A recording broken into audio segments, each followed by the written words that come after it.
Corona काल में Noida, greater Noida और यमुना एक्सप्रेसवे के डेवलपर्स को बड़ी राहत मिली है।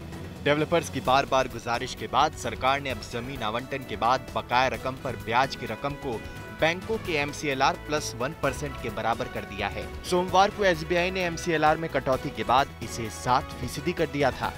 यानी डेवलपर्स को भी अब करीब करीब इसी MCLR के साथ महज 1% ज्यादा ब्याज दर पर विकास प्राधिकरणों को भुगतान करना होगा।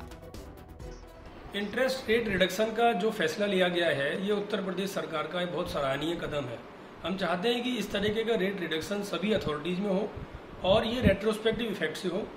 रियल एस्टेट जो कि सेकंड लार्जेस्ट एम्प्लॉयर समझा जाता है, उसके चैलेंजेस जब कम होंगे तो हिंदुस्तान के घर खरीदारों को भी इससे बहुत फायदा होगा। दरअसल नोएडा, ग्रेटर नोएडा यमुना एक्सप्रेसवे पर लीज होल्ड जमीन है, यानी इसका मालिकाना हक प्राधिकरण के पास रहता है। प्राधिकरण इसे 99 साल के लिए लीज पर देता है। इस जमीन पर डेवलपर्स प्रोजेक्ट्स बनाकर लोगों को फ्लैट्स बेचते हैं। जमीन का आवंटन पहले 10% रकम पर ही हो जाता था, अब इसके लिए 40% एडवांस का नियम है। बकाया रकम को डेवलपर्स किश्तों में चुकाते थे और उस पर अथॉरिटी की तय की गई दर के हिसाब से ब्याज देना होता था। ये ब्याज दर फिलहाल 14% से लेकर डिफॉल्ट के मामलों में 20% तक थी। लेकिन हाल ही में डेवलपर्स के संगठन नरेडको के यूपी चैप्टर ने सरकार से 2.5 लाख मजदूरों को सरकार मुहैया कराने का भरोसा देते हुए अपनी भी कुछ डिमांड्स रखी थी। इनमें से एक महत्वपूर्ण डिमांड जमीन की बकाया रकम पर ब्याज घटाने की थी। सरकार ने इस पर विचार करने के बाद इस मांग को मान लिया है।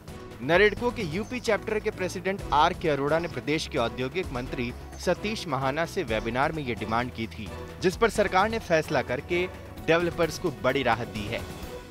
हर हाथ को काम, हर घर में रोजगार, उसकी पहल की गई है।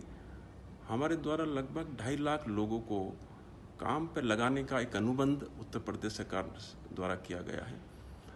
मैं समझता हूं कि ऐसा होने से उन लोगों को भी काम पर लगाया जाएगा जो लोग आज बेरोजगार हैं, और फ्यूचर में वो 2.5 लाख की नंबर्स को भी हम बढ़ाने की कोशिश करेंगे कि मैक्सिमम लोगों को रोजगार मिल सके। इसके साथ ही नरेडको ने भी MOU के तहत 2.5 लाख रोजगार देने के पहले राउंड में 75,000 मजदूरों को काम दे दिया है।